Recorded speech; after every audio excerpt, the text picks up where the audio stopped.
E já entrando aqui, de cabeça, sem mais delongas aqui, nessa pauta que está recheada e completa e realmente vai endereçar tudo que tem mais urgente que está acontecendo. Hoje é sexta-feira, como a gente vem, já dá para sentir no ar, né? E, infelizmente, temos que começar o programa, faz sentido, já partindo para a conclusão dessa semana, com uma reflexão sobre como combater o crime que parece rir da nossa cara com uma atuação policial mais efetiva e mais cirúrgica.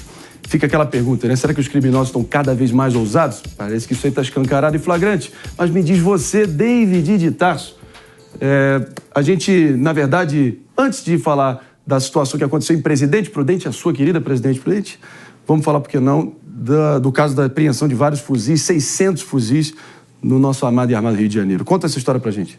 600 fuzis só nesse ano, né, Marinho? Muito bom dia. É surpreendente a quantidade de fuzis que ultrapassou até mesmo o número de 2019, quando foram pouco mais de 500 somente no Rio de Janeiro. E muitas dessas apreensões realizadas, né, pela Polícia Militar, Polícia Civil também por meio do Serviço de Inteligência, estão sendo feitas e uma ocorreu na minha cidade natal, em Presidente Prudente, onde os policiais encontraram o fundo falso da caixa de ar do veículo diversos fuzis, munições, pistolas, também numa apreensão. E o motorista de 27 anos apresentou ali informações encontradas, dizendo que estava indo visitar o tio no Paraná, e os policiais então perguntaram, tá, então vamos ligar pro seu tio, qual o número dele? Aí ele não soube informar. Fizeram uma vistoria mais apurada e acabaram encontrando diversos armamentos que muito provavelmente seriam utilizados contra os policiais que estão sendo alvos de ataques agora também, de narrativas, né?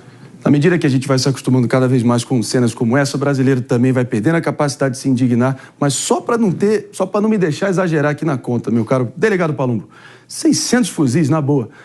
Se bobear, chega a ser mais do que talvez uma guerrilha formada como a Farc, até o Hamas tem à sua disposição. Só para dar uma dimensão desse troço. Isso são só os apreendidos. O que você acha? Marinho, e o governo federal preocupado com os CACs? No Rio de Janeiro, depois que nós tivemos uma discussão, eu e o Felipe Monteiro, eu liguei para quem está no chão de fábrica, que é o policial.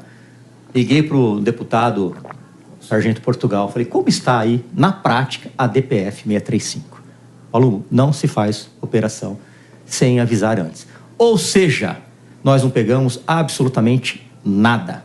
Porque a partir do momento que você tem que avisar, isso vaza, o crime tem muito dinheiro, chega lá, não vê nada. Enquanto isso, a gente vê drones da própria polícia, às vezes, e que, aliás, recebeu uma imagem, aonde um carro roubado, um carro bom, importado, entregando bandeco. Para quem não sabe o que é bandeco, é a marmita para os traficantes que ficam ali tranquilamente. Então, se essas armas estão, por exemplo, no morro do Rio de Janeiro, como que a polícia faz para apreender, para retirada de circulação, se ela sequer pode entrar no território brasileiro sem pedir autorização? Então, a prática, por vezes, não é igual à teoria dos livros, né, aqui do ambiente do ar-condicionado. Eu converso com quem está lá, na linha de frente, com quem quase morre todos os dias. É muita arma. Isso aí tem um poder letal gigantesco.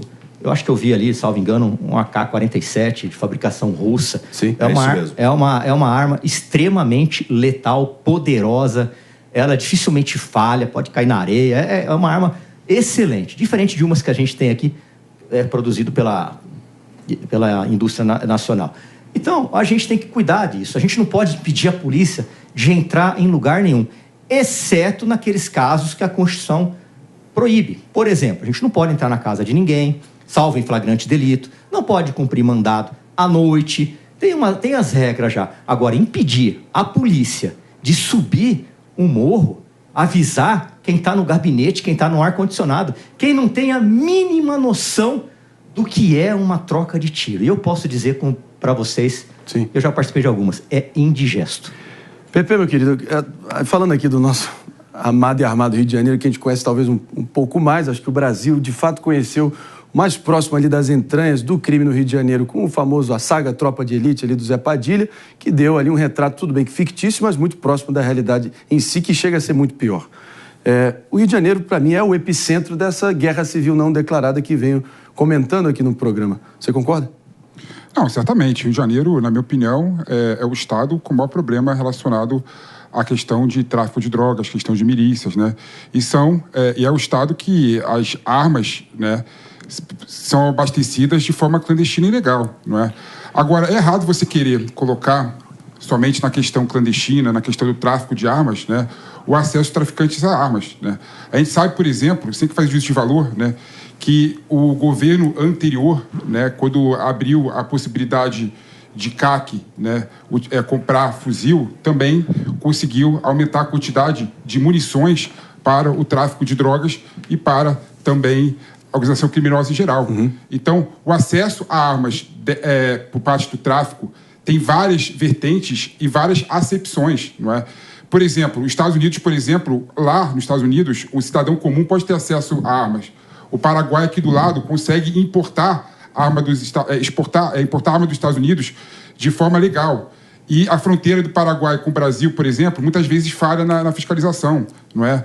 Outro ponto interessante destacar também, 90% das armas utilizadas pelo tráfico de drogas são produzidas no Brasil, a Taurus, né? Ou seja, para combater o acesso ilegal das pessoas no Brasil, tem que ter políticas multi e pluriformes, né? Não dá só pensar num só caminho. Então, nós temos que agir com inteligência de modo a evitar que essas armas de grosso calibre entrem na mão da população criminosa do Brasil. Mas tem uma questão que é inaceitável, né, que o Palumbo trouxe, da polícia não conseguir entrar em alguns locais, como acontece no Rio de Janeiro e em algumas localidades também no estado de São Paulo.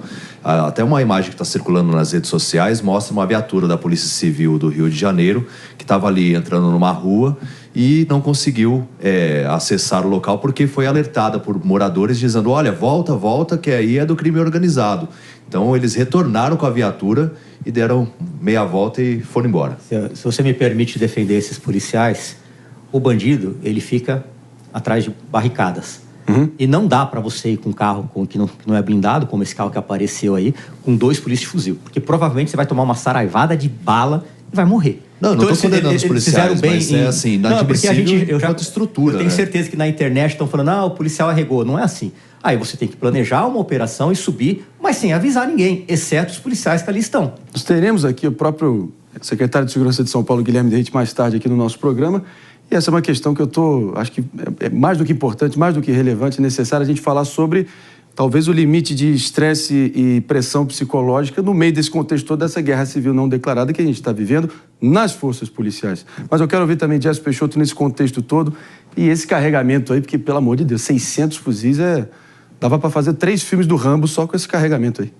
Não, e é assustador e não é... Está longe de ser a maioria das armas que eles detêm, não se enganem. Esse número deve ser muito mais alto.